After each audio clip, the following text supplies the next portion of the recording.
Hi అండి, welcome to my channel. ఈరోజు మనం టమాటా లేకుండా పప్పులో మనము పప్పు ఎలా చేసుకుంటాం చూద్దాం. ముందుగా కందిపప్పు నానబెట్టుకోవాలి.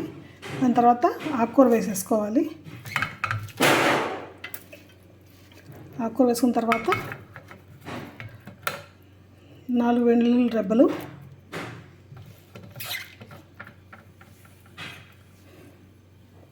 ఎండుమిరపకాయలు, 1 కప్పు మామిడికాయ ముక్కలు, మన సీజన్లో తీసి కట్ చేసుకొని ఫ్రిడ్జ్ జార్లో పెట్టుకున్న మామిడికాయ ముక్కలు, పచ్చి మామిడికాయ ముక్కలండి, 1/2 టీ స్పూన్ పసుపు, చిన్న కప్పు చింతకాయ తొక్కండి. సీజన్లో మనము పసుపు కొంచెం ఉప్పు కలిపి చింతకాయ దంచి పెట్టుకున్న చింతకాయ తొక్కు. ఇప్పుడు కుక్కర్ మూత పెట్టేసి 4 విజిల్ వచ్చిన దాకా, 4 నుంచి 5 విజిల్ వచ్చిన దాకా పెట్టుకొని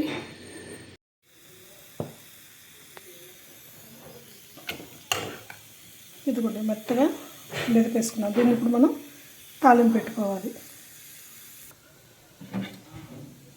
ప్యాన్లో కొద్దిగా ఆయిల్ వేసుకోవాలి.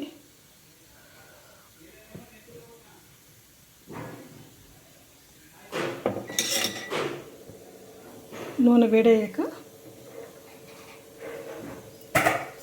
జీలకర్ర, ఆవాలు,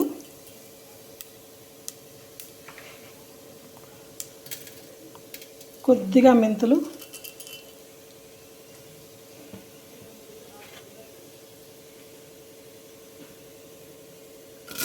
ఉల్లిపాయలు,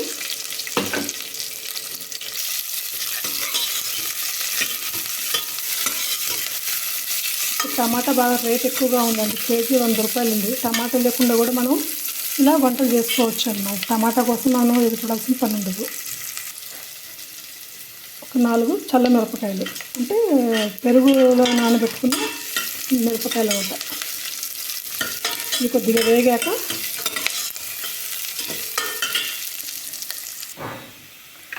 పావు స్పూను పసుపు, మీ కారం సరిపడా కారం, 1 స్పూన్ కారం వేసుకున్నాను. మా కారం చాలా ఘాటు ఎక్కువగా ఉంటుందండి. నేను ఇంట్లో ఎప్పుడు మిరపకాయలు తీసుకొని ఇంట్లో పట్టిస్తాను అన్నమాట. మిరపకాయలు కానీ పసుపు కొమ్ములు కానీ బయట ఏం కొన్నాను కాబట్టి నా కారం కొంచెం ఘాటే ఉంటుంది. కాబట్టి దాని తగ్గట్టు వేసుకోండి. మీ రుచి తగ్గట్టు మీరు వేసుకోండి. ఇదిగోండి, నేను పెట్టుకుని పప్పు ఉంది కదా, ఈ పప్పు ఇప్పుడు దీంట్లో వేసేసుకోవాలి.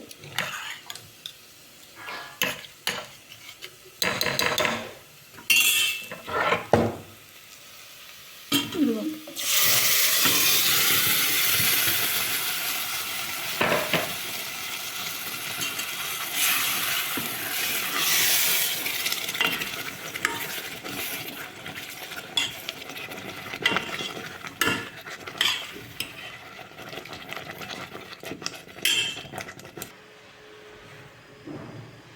స్పూను సాల్ట్ వేసుకోండి, ఉప్పు.